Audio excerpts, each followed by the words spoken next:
What is up? Coach Emma here, and welcome back to the Fit Habit Life podcast, where we cut through the noise, talk real health and fitness, sustainable fat loss, and habits that actually work. So, what's up, people? What is up?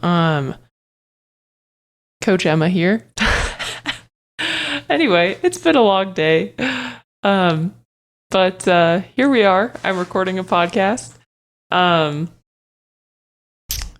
Today one of my clients is going out of town and she has like a 3-day concert, and she asked me for some travel nutrition tips to just help her stay consistent while she's going to her concert and enjoying and living her life. And so I decided to record a podcast about it. So that's what we'll be talking about today. And anyway, before I dive in for how to stay on track with your nutrition while traveling, today I just wanted to thank you for listening. As you can tell, my brain's kind of all over the place. I've been very groggy lately. My sleep's been a little off, and I'm hopped up on caffeine, and my thoughts are moving faster than my mouth is. So here we are. Anyway, thank you so much for listening. If this podcast has helped you in any way, if you could rate the show, subscribe, or share it to somebody, that just helps me help more people and debunk a lot of the crap that's out there. So anyway, if you like the show, please share it. So let's dig in. So oftentimes, like when traveling, it can be really tough to stay on track, because when you're traveling, you want to enjoy things. You know, you want to try different foods. You want to go out to eat. You want to have a cocktail here and there. Maybe you're like me and you love beer. You want to have some fancy beer. Or, maybe there's dessert and maybe you don't include dessert in your diet on a regular basis. So it can be a challenge. So that's why, this is often a struggle, and this is one of the things I actually work on with my clients. Usually my, coaching program has, 3 quote-unquote, phases, but it really depends on the client how long those phases last, and usually a lot of them are kind of intertwined. So the last phase that I have is all about how to maintain these results long-term. So how to navigate travel, how to navigate vacations, holidays, date nights, and other stuff like that. And so this is really common. This is a struggle for a lot of people, and that's often why people can't maintain their results. They don't understand, or they've never been taught how to manage, their nutrition when life is lifing, or when you're not at home and you're not cooking all of your food. So I'm going to go over a couple strategies that I use with my clients. Hopefully that'll help you if you're going out of town soon. The holidays are coming up, and so a lot of these strategies can actually be used to help navigate, Thanksgiving dinner, or if you're traveling for Thanksgiving, how to manage that, or even Christmas time. That's a big travel. A lot of people will take vacations during that time as a Christmas trip for their family. So yeah, hopefully these will come in handy for y'all. So anyway. So first thing is mindset. So travel is not the norm. You're not going to Disneyland every weekend. You're not going to your grandma's house every weekend. You're not having a big old Thanksgiving feast every weekend. So it's about enjoying the experience, right? So you're probably going to eat things that aren't your norm. And that's okay. It's what you do the other 80 to 90% of the time that matters most. So these experiences, you should focus more on the experiences. You shouldn't aim for perfection. You should enjoy what's going on and being present in the moment, enjoying the time with your loved ones, enjoying the experiences, enjoying the fancy food that you don't get to eat most of the time, enjoying that cocktail or that beer. And so focus on that. And then focus on what you can control. So oftentimes too, like traveling, it can be kind of tough, especially if you're traveling with other people and you guys all have different, I guess, lifestyles.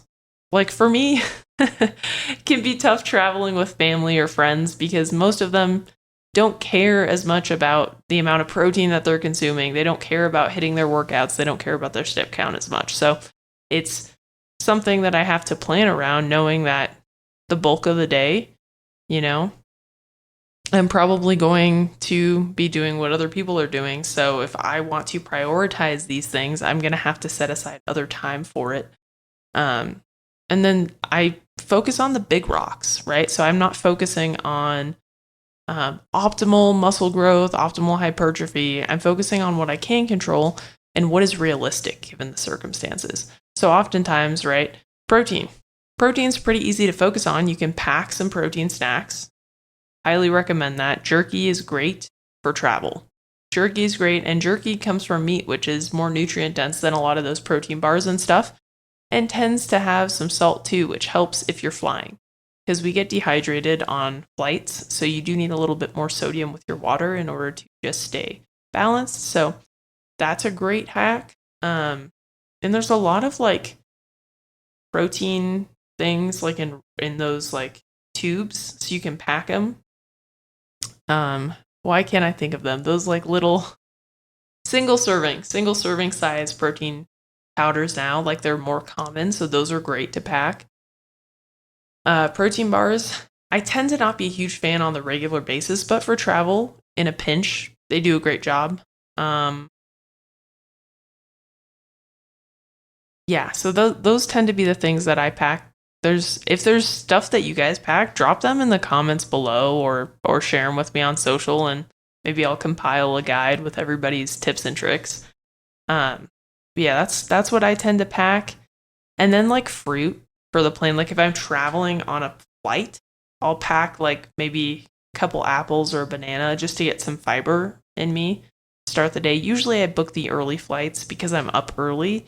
And then, I mean, the past few times we've been flying out of California back to Utah, our flights have been delayed. And I'm like, what the hell, guys? Like, literally, we're the first flight. Like, you can't get your shit together to take off on time. Because the first flight I've never had, it's been this year. Only this year. This has happened twice. The 2 times we've flown out of California early in the morning. My family lives in California, so I go out there fairly frequently. But the 2 times we've flown out at 5, our flight was like at 5:55 or something. They were delayed. And I'm like, dude, like your job is to prep the flights. I don't understand it. Anyway, but usually early in the morning, it's fine. There aren't delays, so that's why I try to do that. But anyway, and I'm up early, so it kind of works out. But packing like some fruit for those early flights and some protein kind of helps start the day strong. But if like it's a longer flight day or maybe it's a road trip, I might not because usually we stop or we go to a grocery store on the way. It just kind of depends. And I always pack a water bottle too. Really important. It's what I notice most clients when traveling, even myself, and I'm like I constantly have a water bottle with me and constantly stay hydrated, but I struggle to stay hydrated when I travel. So packing a water bottle, highly recommend. So protein snacks and a water bottle. And then preparing ahead of time. Like if you're staying at a hotel, like does your hotel have a mini fridge? Do you have a microwave? Would you be willing to make some breakfast or like small meals at your hotel while you're there? Because that can really benefit you. So usually what I try to do is like have breakfast for sure, maybe lunch too from my hotel room so that I'm prioritizing, my protein and fiber, and then having slightly lower calorie meals so that if I do go out to eat, I can indulge a little bit more than I would normally, because I like to eat indulgent meals when I travel. That's kind of my thing. I really like food. So I try to front load my day with protein and fiber and have my meals tend to be lower in calories so I can have some of those more indulgent foods. Like if I wanted to eat an entire Italian pizza, I have the room in my calorie budget to do so. Sometimes it does cause a bit of digestive distress, but this is not something I have frequently, so it's worth it to me sometimes. But depends on your goals. Some people like to have more balanced meals when they travel, or some people do like to eat out multiple times, but then you're going to have to, there'll be some give and take. So that tends to be what I like to do. It's front loading my day with protein and fiber, keeping those meals a bit lower in calories. So if I want a beer or an overindulgent meal later in the day, I have room in my budget and I don't feel as bloated or uncomfortable. So yeah, and that's another thing, like how to, and because usually I will track my first couple meals and see how many calories I have left in my budget. And because I've been tracking for not quite a decade, but almost a decade on and off, I kind of know how many calories things are based on where they're being made, what I've tracked in the past. And so usually I won't track my dinners out because I want to enjoy them and be present. But some people like to do that.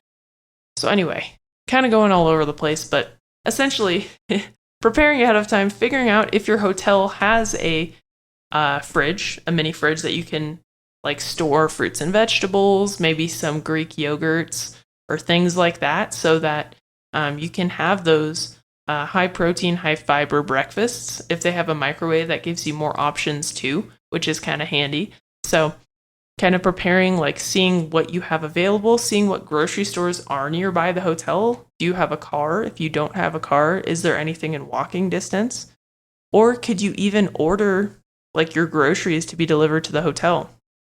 I haven't done that personally, but I had some friends who were bodybuilders and we were at a conference and she was preparing for her show, so she wanted to continue to be on track. And even though the foods that were prepared for the conference were pretty macro friendly, it was easier for her to have her own food. So she Instacarted food. So she got her groceries delivered to the hotel to help her with that. And she was able to, in a hotel with just a mini fridge and a microwave, she was able to eat all her meals for that whole weekend and stay within her calorie budget, hit her macros and targets.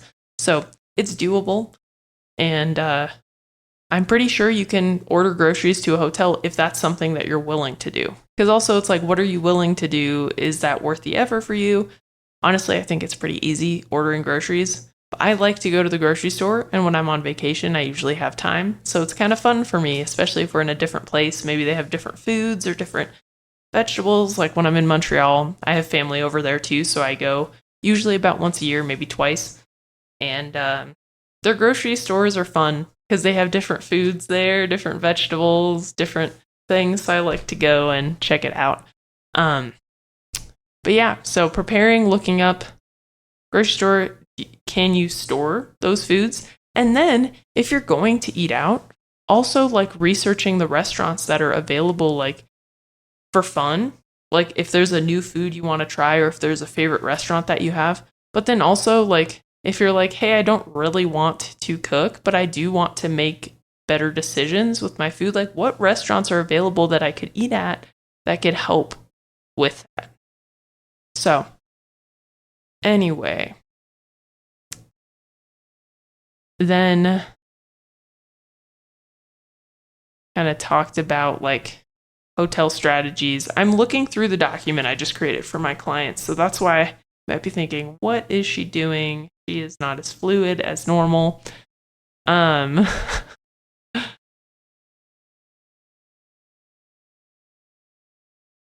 and just in general, I recommend just to start this day strong is starting your travel days with at least 30 grams of protein.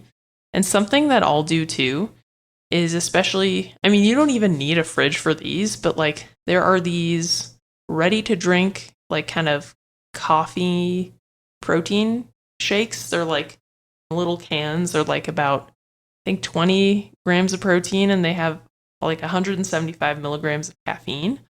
So sometimes like it's hard to go to a coffee shop depending on where you're staying and maybe they don't have it. So getting something like that helps me in the morning. And I start the day with 20 grams of protein. So some of the hotels I've stayed at in the past, they have like hard boiled eggs. So I'll like go and get hard boiled eggs, get a couple of those, have that protein coffee, and then have some fruit that they have available. And it's like starts the day pretty strong. And for more carbs, usually I'm a big fan of rice cakes. If you have not tried the buttered popcorn Quaker rice cakes, they are delicious. They're really good. The macros are the same as the regular lightly salted rice cakes, but they taste way better because they taste like popcorn. So when I travel, I try to get some of those if I need them for breakfast. It's an easy carb. I also have them at home. So I just like them. They're good.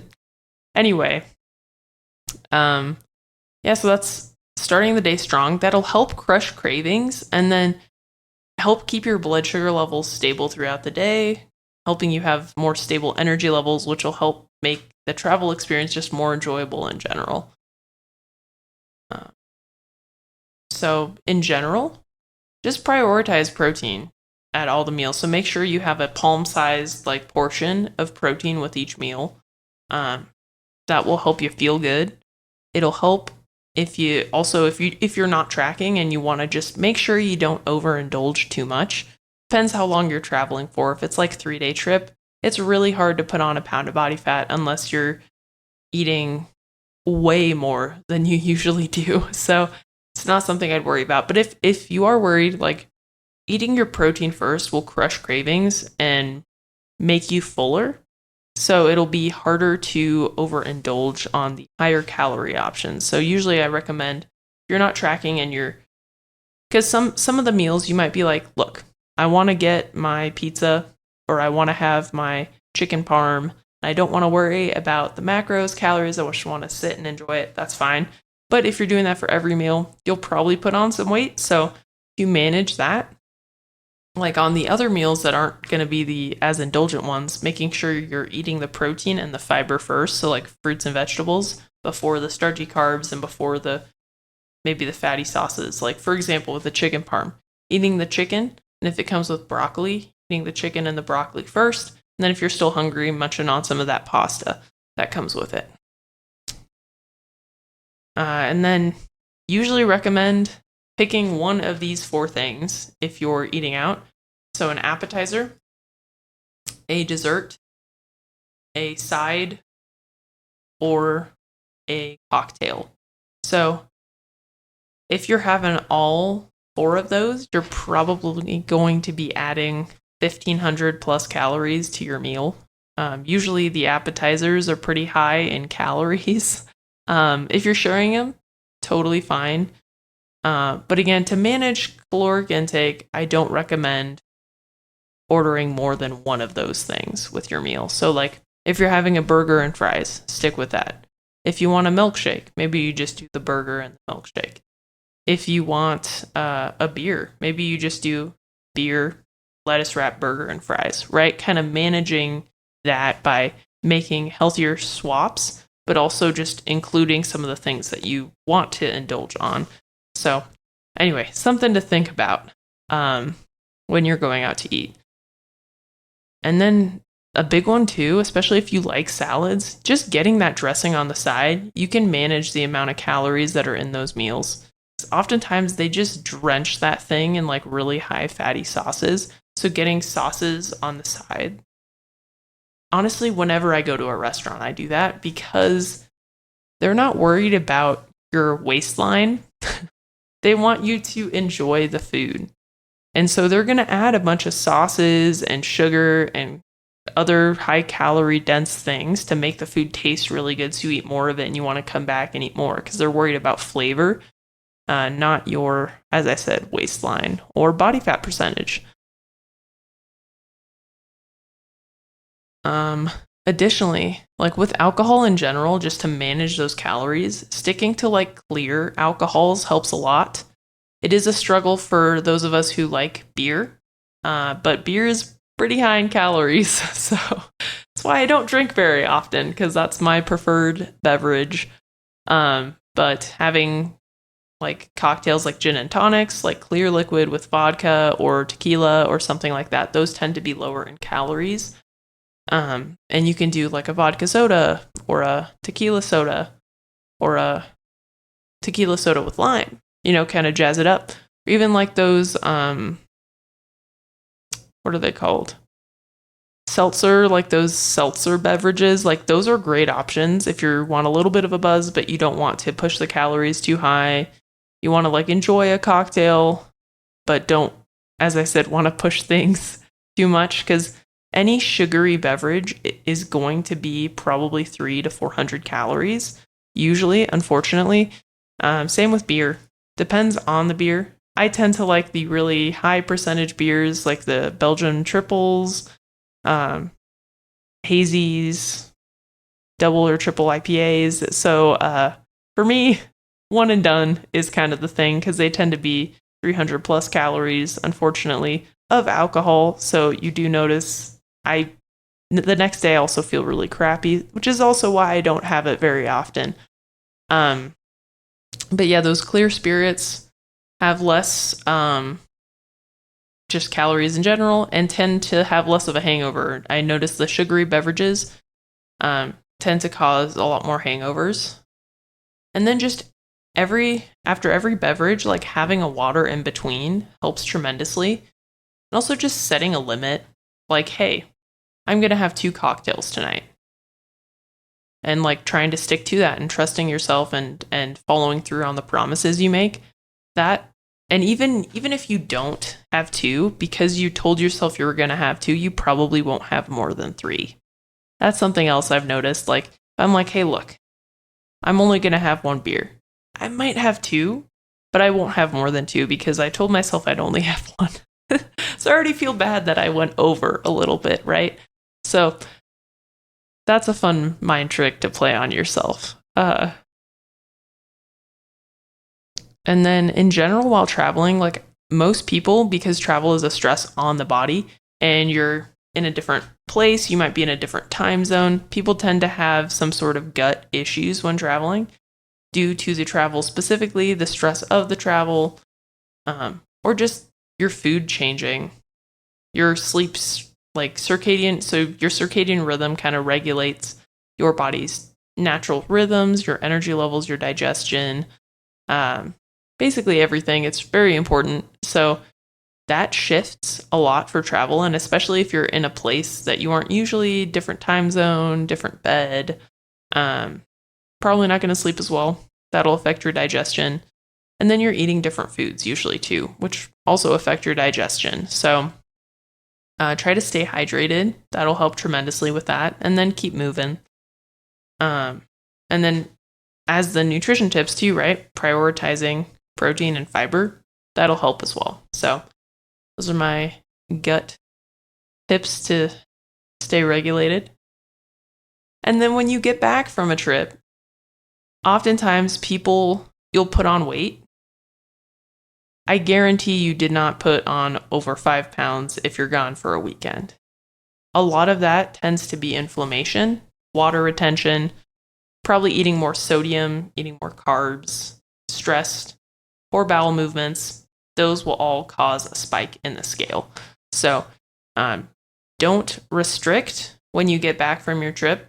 Just focus on getting back to your regular routine, your regular sleep schedule, your regular eating schedule, your regular meals, your training routine. And after a week, things will start to go back to normal. So don't punish yourself. Like the health and fitness should be built to support your life and benefit your life, not detract from it.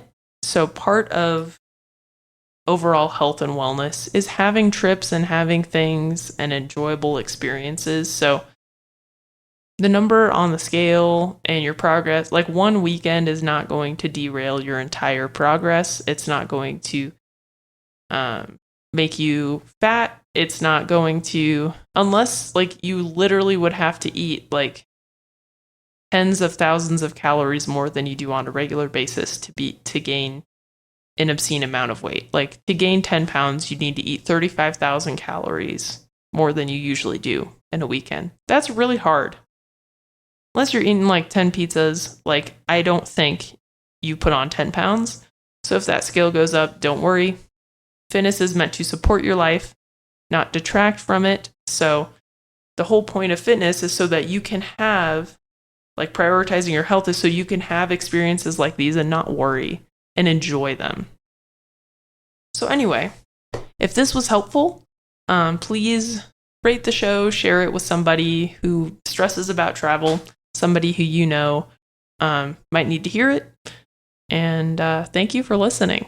And I hope you guys have a great rest of your day, and I'll catch you on the next one. Peace.